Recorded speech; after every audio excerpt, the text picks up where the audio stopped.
Joining me now is Canada's former ambassador to the United Nations, Alan Rock, and lots of other titles too, but we'll give you that one for today. Good to see you. Thank you.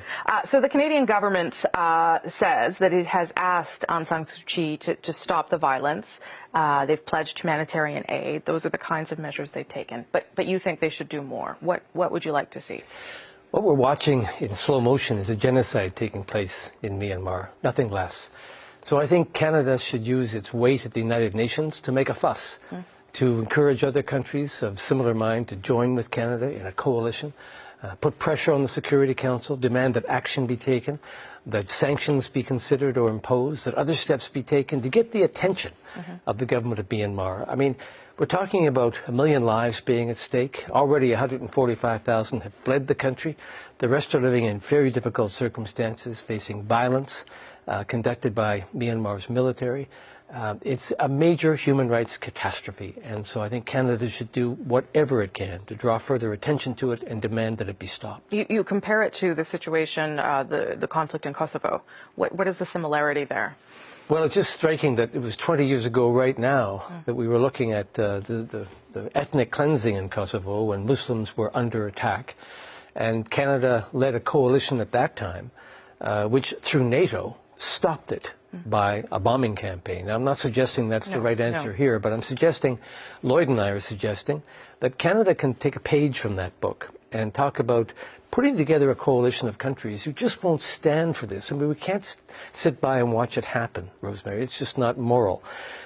We have a terrific team at the UN. Ambassador Blanchard and his team in New York are outstanding people.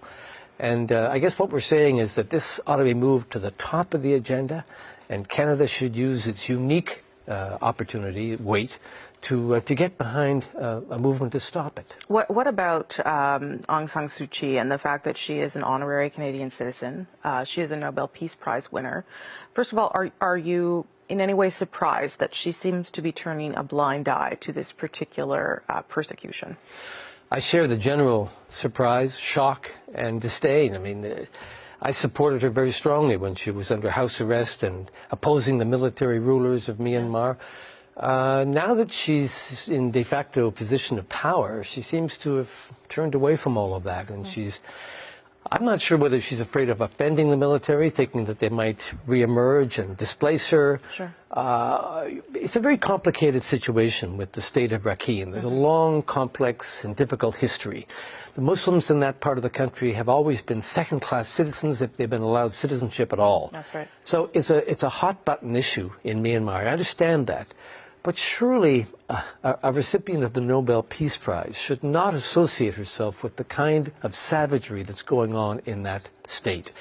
And what Lloyd and I have suggested is that Lloyd Axworthy and I have suggested is that we should petition the Nobel Committee to revoke the Nobel Peace Prize. It doesn't belong in her hands if this is the way she's going to use her present authority. And what about the Canadian citizenship as well? I think that too is in doubt. We accorded that citizenship as a special honor given to only a handful of people because of the exceptional courage she'd shown in defense of human rights. And now she's doing just the opposite. I can see a strong argument that she ought not to be an honorary citizen of this country.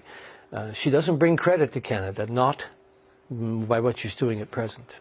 Is there, as you say, this has been going on for some time, and these people persecuted for some time and stateless in many ways.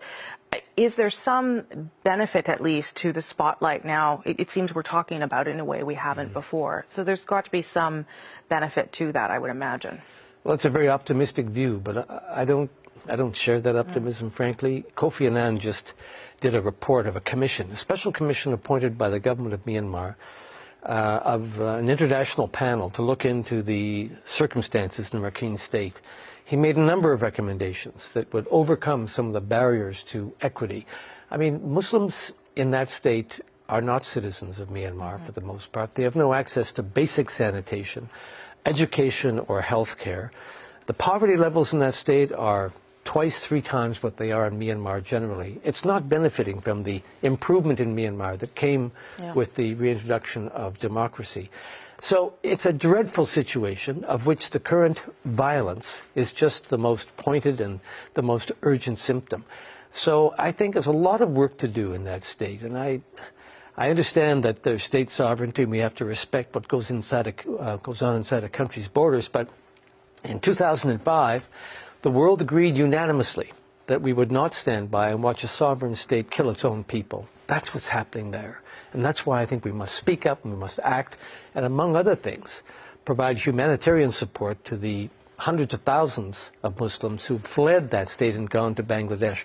The World Food Program is having trouble keeping up with the demands there. Okay. Alan Rock, good of you to make the passionate plea. Thank you. I appreciate it. Thank you for having me. Thank you.